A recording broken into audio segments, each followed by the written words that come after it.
Chaque lundi, le dernier quart d'heure de Smart Bourse est consacré à l'actualité américaine au sens large, économique, politique notamment, avec ce quart d'heure américain. Et notre correspondant américain en visioconférence avec nous, Pierre-Yves Dugas. Bonsoir Pierre-Yves, ravi de vous retrouver. C'est donc retour de quelques jours de congé pour les élus du Congrès à l'issue de la semaine et du week-end de Thanksgiving. Donc retour aux affaires au Congrès. Quels vont être les sujets du moment et quels sont les dossiers sur lesquels démocrates et républicains vont à nouveau pouvoir s'écharper, Pierre-Yves? Alors Grégoire, résumé de la saison précédente, il n'y a pas de shutdown possible avant la mi-janvier, avant le 19 janvier, et peut-être un autre shutdown puisqu'on a cette espèce de fusée à 2 étages possible le 2 février. En attendant, on a jusqu'au 15 décembre, une date a priori de la fin de la session parlementaire, tant pour le Sénat que pour la Chambre, mais les choses pourraient se prolonger un peu plus s'il fallait. On a jusqu'au 15 septembre pour régler un problème urgent qui avait été évacué de la solution temporaire trouvée pour éviter le shutdown, qui est celui de l'aide à l'Ukraine, à Israël et à Gaza. On parle de plus de 100 milliards de dollars que la Maison-Blanche demande au Congrès, et les républicains qui ont une très courte majorité à la Chambre des représentants ne sont pas du tout disposés à faire un chèque en blanc de 106 milliards de dollars au président Biden sans obtenir en échange des choses importantes. Or, ils lisent les sondages et ils constatent que s'il est un sujet sur lequel le président Biden et les démocrates en général sont vulnérables, c'est celui de l'immigration. Plus de 60% des Américains considèrent que la politique de Joe Biden en matière d'immigration est une catastrophe. Et donc, les républicains exigent pas simplement des petites mesures pour renforcer le contrôle des frontières, en particulier la frontière sud des États-Unis, mais les républicains rêvent d'une réforme fondamentale du droit d'asile.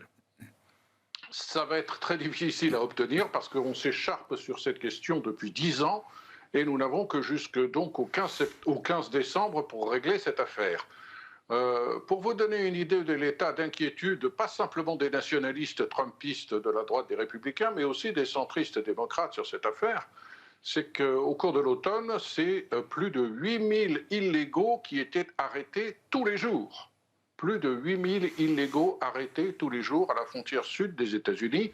Ça fait beaucoup. Pour l'exercice fiscal qui s'est achevé le 1er octobre, donc au cours des 12 derniers mois, en gros, plus de 2 millions d'illégaux ont été interceptés qui cherchaient à rentrer sur le territoire américain. Même pour un pays comme les États-Unis, 2 millions, c'est quand même beaucoup. Que veulent les républicains ? Alors, Joe Biden est prêt à leur donner 14 milliards supplémentaires pour augmenter les salaires des agents de la police aux frontières, embaucher davantage de juges pour traiter des questions d'asile et les doter également, ces agents de la police aux frontières, de moyens technologiques avec des caméras qui font de l'imagerie et tout ça, des choses formidables. Peut-être même construire encore un tout petit peu de ce mur que Donald Trump voulait absolument construire et que Joe Biden, à reculons, a fini par accepter, en tout cas pour une toute petite portion, parce qu'il ne pouvait pas faire autrement. Mais 14 milliards, ce n'est pas suffisant. Les républicains veulent réformer le droit d'asile. En particulier, ils veulent revenir au principe qui avait été établi sous Donald Trump, à savoir que si vous demandez à entrer aux États-Unis en tant que, et à profiter du principe des droits d'asile politique, il faut le faire depuis l'extérieur. Vous ne pouvez pas arriver aux États-Unis et demander l'asile, on vous dit d'accord, vous remplissez le dossier et vous jurez la main sur le cœur de revenir pour que votre droit d'asile soit statué. C'est ce qui se passe aujourd'hui et naturellement beaucoup de ces demandeurs d'asile disparaissent ensuite et on ne les retrouve jamais. Il n'est pas du tout évident qu'un compromis puisse être trouvé d'ici 3 semaines. Un petit groupe de sénateurs bipartites, tant démocrates que républicains, cherche un compromis qui permettrait de libérer l'aide à l'Ukraine et l'aide à Gaza. Je rappelle que les États-Unis ont déjà versé 113 milliards de dollars d'aide à l'Ukraine. Plus de la moitié, c'est en fait de l'argent qui va directement au Pentagone, qui vide une partie de ses stocks pour les envoyer en Ukraine. L'autre moitié transite notamment par les organisations humanitaires et les banques de développement pour aider l'Ukraine. L'aide humanitaire à Gaza et l'aide militaire supplémentaire à Israël sont des choses très urgentes. Et les Républicains ont choisi ce dossier très piquant et le compteur tourne. Je vais simplement, si j'ai le temps, illustrer la difficulté politique dans laquelle se trouve Joe Biden. En septembre, le gouverneur du Texas a décidé de jouer un tour à l'administration démocrate en vue de démontrer à ses électeurs que les démocrates n'étaient pas vraiment sérieux en matière de reprise du contrôle de la frontière. Il a installé sur plus de 300 mètres à Eagle Pass, qui est une ville frontalière au sud-ouest de San Antonio, une bouée flottante qui est au milieu du Rio Grande, et ces énormes boules flottantes sont ancrées au fond de la rivière, et en dessous, il y a des morceaux très coupants de scie. L'objectif, c'est qu'on ne puisse plus traverser, au moins sur 300 mètres, plus de 300 mètres à Eagle Pass, la frontière, à la nage. Plus de 210 000 personnes ont été attrapées au cours des 12 derniers mois en train de faire ce trajet juste à cet endroit. Eh bien, naturellement, le département de la justice a dit, vous, gouverneur du Texas, vous n'avez pas le droit de faire ça parce que cette rivière est techniquement navigable. Et vous n'avez pas demandé l'autorisation du gouvernement fédéral. Or, la défense des frontières relève du gouvernement fédéral, donc vous n'avez pas l'autorité juridique pour imposer cette barrière. Le gouverneur du Texas dit « Nous sommes face à une invasion », je cite, et cette urgence de l'invasion justifie que je prenne les affaires entre les mains. Un premier juge a tranché en urgence à Austin, capitale du Texas, pour dire que cette frontière flottante était illégale. Et puis en appel à la Nouvelle-Orléans, la frontière flottante peut rester en place le temps que, d'ici quelques semaines et quelques mois, on juge sur le fond de la réalité de cette urgence et du droit du gouverneur du Texas d'intervenir. Tout ça, donc, renforcement du contrôle de l'immigration versus nouveau package d'aide à l'Ukraine, Israël, Gaza. Ça explique peut-être sans doute pourquoi Joe Biden ne va pas à la COP28. Enfin, j'ai vu ça passer rapidement, Pierre, je ne connais pas les dessous du non-déplacement de Joe Biden pour cet événement, mais ça montre en tout cas qu'il y a des affaires à Washington qui sont effectivement clés, avec un calendrier, comme vous l'avez très bien rappelé, un calendrier serré, comme on dit. Parce que si on ne règle pas cette affaire de l'Ukraine et de l'aide à Israël, la situation en Ukraine devient de plus en plus compliquée, il manque de munitions.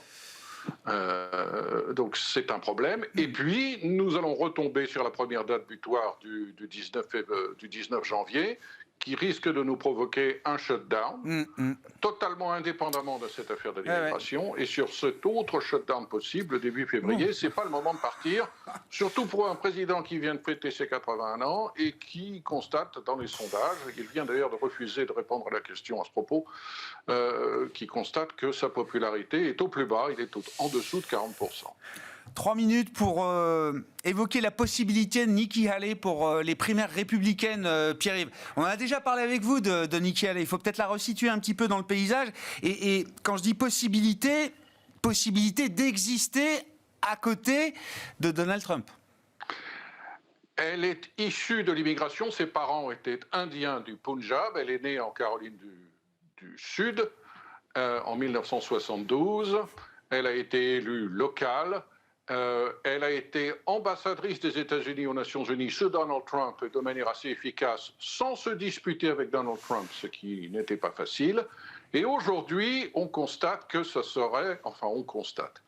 Beaucoup de républicains inquiets de la perspective d'une victoire de Joe Biden qui ne serait possible que parce que Donald Trump est en face de lui, rêve de voir Nikki Haley remporter l'investiture. Pour l'instant, Nikki Haley est très très loin de Donald Trump, mais elle est en train de passer devant tous les autres. En particulier, elle est devant Ron DeSantis, maintenant, dans de nombreux États clés, en particulier dans l'Iowa et le New Hampshire, qui sont les deux premiers à avoir leur primaire, et des noms que vous connaissez bien, et que les gens qui nous écoutent connaissent probablement bien aussi, sont en train de lui envoyer de l'argent. Nikki Haley est capable de lever des fonds auprès de Stanley Druckenmiller, un des pères des hedge funds. Elle a reçu un coup de téléphone et des chèques de Jamie Dimon, le patron de JP Morgan Chase, qui l'encourage dans sa quête de l'investiture républicaine. Et souvenez-vous de Gary Cohn. Gary Cohn, qui a été patron de Goldman Sachs. Eh bien, Gary Cohn, qui a dirigé l'équipe économique rapprochée de Donald Trump dans les premiers mois de l'administration Trump et qui a fait plutôt du bon travail avant de très très vite partir en se rendant compte que la Maison-Blanche de Trump était un chaos total. Gary Cohn n'a que de bonnes choses à dire sur Nikki Haley. Ils ont tous, ces gens-là, beaucoup d'argent et ils sont prêts à le perdre, sachant que pour le moment, Donald Trump est toujours le favori. Mais il semble que si ce n'est pas Trump, maintenant, le cheval qui avance le plus vite s'appelle Nikki Haley. À suivre, évidemment, ça ne fait que commencer pour ceux qui se passionnent et qui se passionneront encore pour cette élection américaine. Il y en a encore pour des mois devant nous. Merci beaucoup Pierre-Yves. Pierre-Yves Dugas, correspondant américain, avec nous chaque lundi dans ce quart d'heure américain de Smart Bourse à 17h45 si vous nous suivez en direct dans Smart Bourse dès 17h. Et à retrouver bien sûr en replay sur bismart.fr ou encore en podcast sur l'ensemble de vos plateformes.